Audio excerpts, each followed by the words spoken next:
Michael Jackson, Gainsbourg, Simone Veil, Mick Jagger.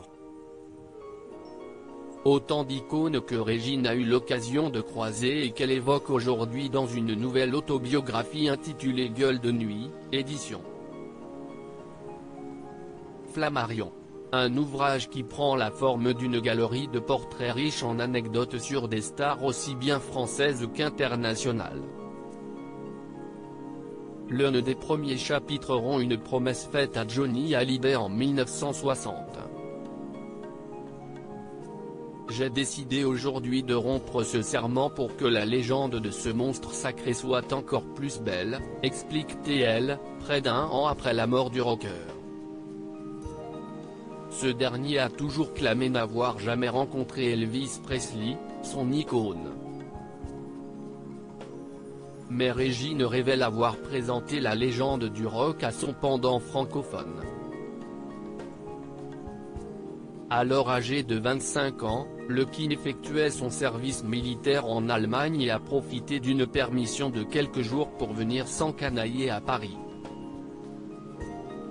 On ne nous croira pas.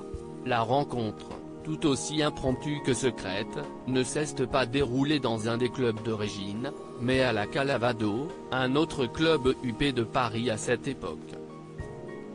Alors que Johnny Hallyday, 17 ans, prenait un verre avec celle qui se considérait comme sa grande sœur, cette dernière a cru reconnaître Elvis dans un coin de la salle. « Je l'ai pris par la main et entraîné de l'autre côté de la piste », écrit-elle. C'était bien le King, la beauté du diable cintrée dans un bel uniforme.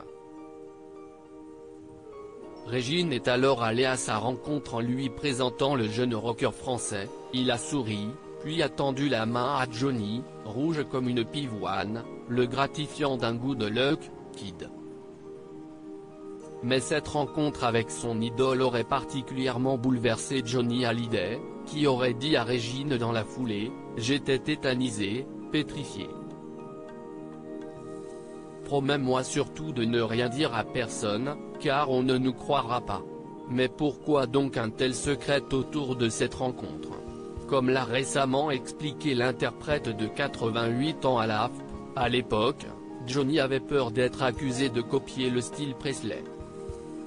Il ne voulait pas qu'on parle de cette rencontre.